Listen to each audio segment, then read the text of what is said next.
Don't let any relationship that you have had with anyone in your life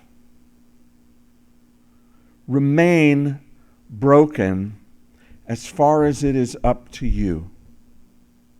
The scripture says that we are responsible for relationships, and Paul says, as much as it is up to you, and as much as it is possible, be at peace with all men. Now, Paul was a guy who was chased out of lots of towns, thrown in prison, mistreated, and so forth. And here he's saying all men, not just those within the household of faith, but we might say especially those within the household of faith. We don't want to leave broken relationships untended.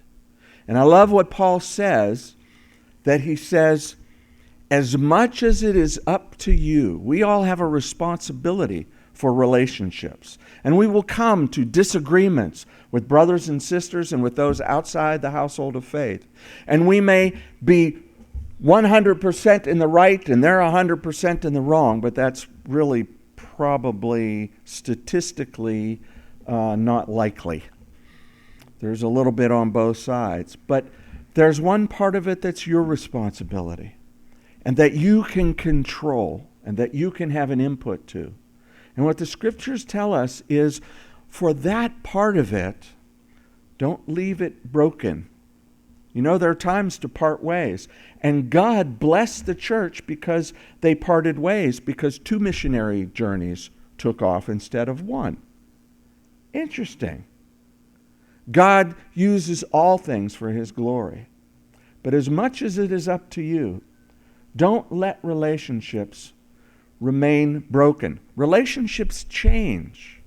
Relationships, their depth and the roles that we play in relationships, they will change.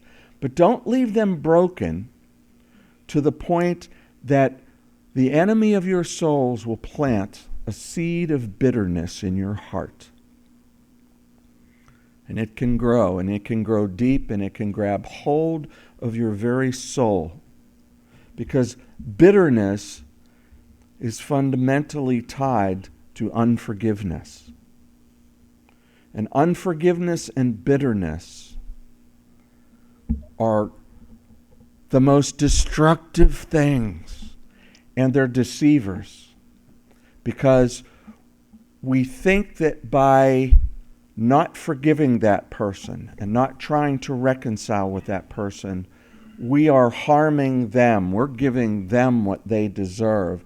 And we are doing something negative in their life. They don't deserve to be forgiven because of what they've done. And so I'm going to hold this over them. And instead, it is you are holding that over yourself. It is eating away at you. Let it go. Let it go.